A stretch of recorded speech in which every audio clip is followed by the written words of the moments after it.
என்னமோ குழந்தைகள் பிரச்சாரத்துக்கு போறது, அதாவது என்னன்னா இங்க இருந்து அடுத்து யாருமே பிரச்சாரத்துக்கு போலியா இல்ல அவங்க தரப்புல கூட்டுட்டு போலியா அப்படின்றதுக்கு அவரே ஒரு பதில் சொல்லிட்டாரு.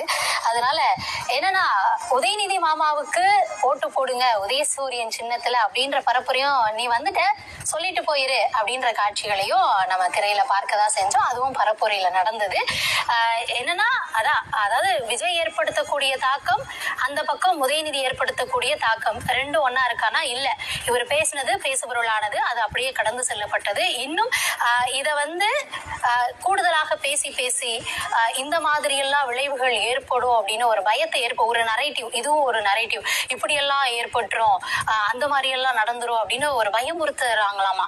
அந்த பயமுறுத்தலை ஏற்படுத்தி, அதாவது குழந்தைங்க அது கடந்து போற இடத்துல இருப்பாங்க. அதாவது என்னன்னா ஒரு பொருள் கேட்டா குழந்தைக்கு அதை மறுக்கிறத தாண்டி வேற ஒண்ணு சொன்னா அது அந்த வழியில நகர்ந்து போகக்கூடிய மனநிலை தான் குழந்தைக்கான மனநிலை. ஆனா அதை எடுத்துட்டு இது இப்படி எல்லாம் ஆயிரும். என்னன்னா எங்கெல்லாம் பழி போட முடியுமோ, எதுலெல்லாம் பேர் எழுத முடியுமோ அதுலெல்லாம் பேர் எழுதிக்கிறது, அந்த மாதிரிதான் இதுலயும் எழுதுறதா இருக்கு. குழந்தைகள் மேல இவங்க பேசுறது, இவங்க முன்வைக்கக்கூடிய கருத்துகள் இதெல்லாம் பார்த்தா, அதாவது இன்னைக்கு நாடு அப்படியே குழந்தைகள் வளத்திலையும் குழந்தைகளுக்கான பாதுகாப்புலையும் அவ்வளவு செழிப்பா இருந்திருக்கணுமே.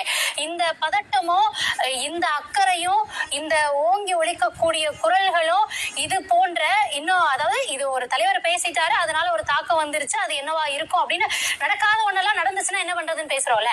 ஆனா இங்க தினசரி ஒண்ணு நடக்குதுல்ல, அதையே பேச மாட்டோம். 2 வயசுல இருந்து 6 மாச குழந்தையில இருந்து இன்னும் பல குழந்தைகள் இங்க எத்தனை போக்சோ வழக்குகள் உங்க ஆட்சியில இங்க பதிவு செய்யப்படுது. அதுக்கு உங்களுடைய பதறிச்சா அப்ப நடவடிக்கை எடுத்தீங்கன்னா ஏன் ஒவ்வொரு வருஷத்துக்கு அதிகமாகுது?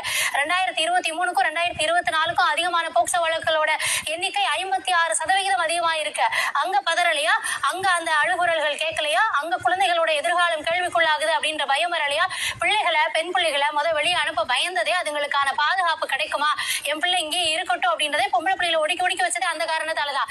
இன்னைக்கு அதே போன்ற ஒரு சூழலை களத்துல இருக்கு. அதுக்கெல்லாம் வாய் திறக்காதவர்கள் இன்னைக்கு ஒரு தலைவர் பேசினாரு அதனால இங்க வாக்கு வருது, இல்ல தோல்வியை சந்திச்சாங்கனாலும் என்ன ஆயிரும் அப்படின்னு எதிர்காலத்தை நோக்கி இந்த ஒரு கட்சியினுடைய நடவடிக்கையில அவ்வளவு கவனம் செலுத்தி அவ்வளவு அக்கறை காமிக்கக்கூடியவங்க இங்க ஆட்சி உங்க கையில இருக்கும் பொழுது பிள்ளைகளுக்கு இப்படி நடக்குது அப்படின்னா அதை தடுக்கிறதுக்கு என்ன நடவடிக்கை செஞ்சீங்க? அதுல குற்றங்கள் நிகழும் போதெல்லாம் யாரு அப்படின்னு பார்த்தா அந்த கட்சியை சார்ந்தவங்களாவே பெரும்பாலும் இருக்காங்க. அதுக்கு உங்களுடைய நடவடிக்கை என்னவா இருந்தது? அடிப்படை உறுப்பினர்ல இருந்து நீக்கிட்டோம் போதுமா? உங்ககிட்ட இருந்தவங்களுக்கே நீங்க ஒழுக்கத்தை சொல்லி தரலையா? இப்போ இத்தனை விஷயங்களை அங்க சொல்லி தராம, அங்க இந்த கிளாஸ் எல்லாம் எடுக்காம, இன்னைக்கு இங்க சும்மா இந்த அழுகுனி ஆட்டம், குழந்தைங்க கிட்ட பேசிட்டாரு அதனால குழந்தைங்களுக்கு பாதிப்பு, குழந்தைங்க மேல அக்கறை இருக்குன்னா அது எல்லா சூழல்கள்லயும் இருந்திருக்கணும். அப்ப நீங்க கேள்வி எழுப்புறீங்கன்னா எல்லா சூழல்கள்லயும் உங்களுடைய கேள்வி எழுப்பி இருக்கணும். அதுக்கு பொறுப்பு தாவேக்கா சும்மா ரெஸ்பான்சிபிலிட்டி இருக்கா, அவங்க பொறுப்பெடுத்துக்கிறாங்களா, அவங்க பதில் சொல்றாங்களா அப்படின்னு இத்தனை விஷயங்கள் நடந்ததே பொறுப்பெடுத்து அடுத்த ஆண்டு, அதாவது முற்றிலுமாக நீங்க தடுக்கலன்னா கூட குறைக்கணும் அப்படின்ற நடவடிக்கை இருந்ததா? இல்ல அது சார்ந்து ஏதாவது பதில் தான் வந்ததா? இல்ல அந்த கட்சியில இருக்கவங்களுக்கு தான் ஒழுக்கத்தை சொல்லி கொடுத்து அந்த குற்ற சம்பவங்கள்ல அவங்க பெயர்கள் வராம தான் இருந்ததா? இத்தனையும் நடந்தது. ஆனா இன்னைக்கு இந்த என்ன சொல்றது, இந்த பதட்டத்துல அவங்க பேசுறாங்களாமா, இதெல்லாம் அப்படிதான் எடுத்துக்க வேண்டியதா இருக்கா?